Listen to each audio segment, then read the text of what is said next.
Hey guys, Sports Princess here. I know I give Joanna and Jedrzejczyk a lot of shit. I know I poke fun at her sometimes because of the antics that she's pulled, but for this video, I'm gonna keep it respectful.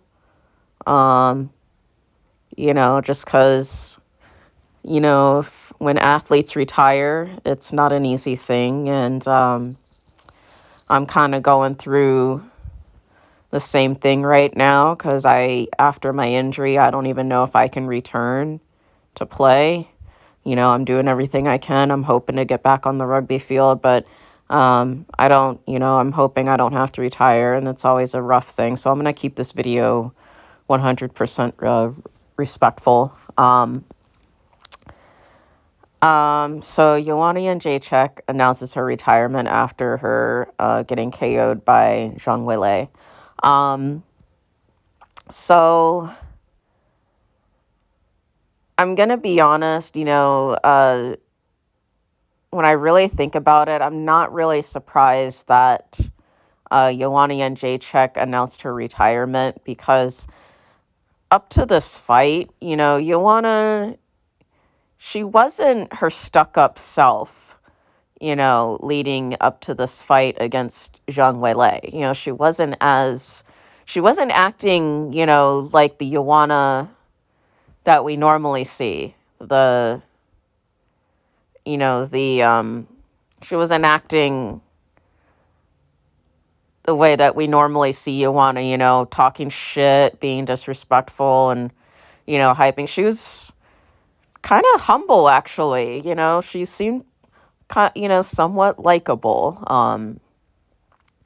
You know, um, Joanna was actually, so, like, and I think that's why she was acting the way she was leading up to this fight, because I think she knew that, I think she knew that, uh, that retirement was definitely in the question if she lost this fight, um, for sure. It makes a lot of sense why she was acting really humble and stuff, before the fight. And, she really, Father Time just caught up to her, guys. It happens. Um, it's going to happen. It doesn't make, anybody less of a fighter.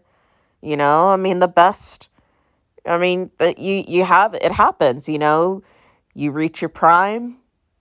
You stay at your prime for a little while, and then after a while, your prime starts to go down. I mean, it happens.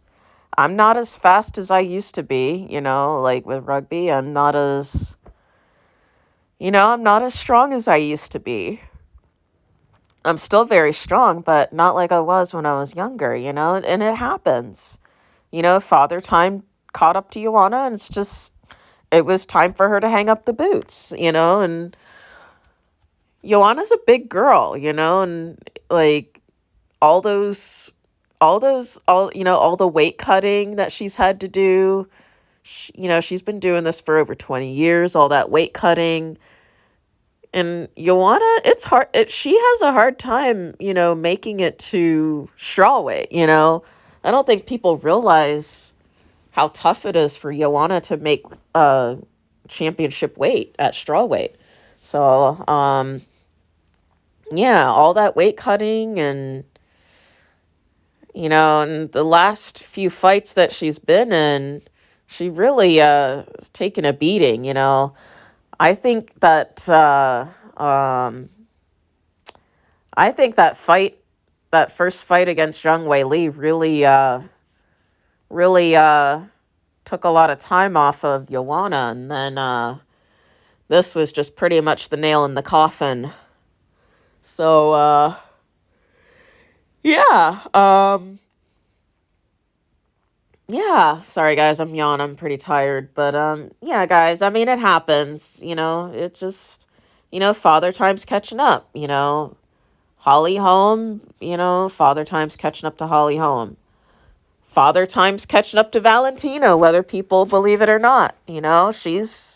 Father Time's catching up to her. Father Time is catching up to Amanda Nunes. I mean, it's catching up, This generation with Valentina, Joanna, Holly Holm, um, Joanna and Jedrzejczyk, that generation, is Father Time's catching up to that generation. Antonina, I'm trying to think who else. It's catching up, and new generations coming up, and and it's good. It's good. That's the way it goes. That's just the way things keep rolling. You get a new generation of fighters, and this generation is just starting to lose its prime, and it just that's just the way it goes. It happens. Anyway, like I said, I was never really a fan of Joanna, but she definitely had a good UFC career, and she definitely love her, hate her, she definitely one of the names for the sport and for the UFC. So congrats to Joanna on a great career.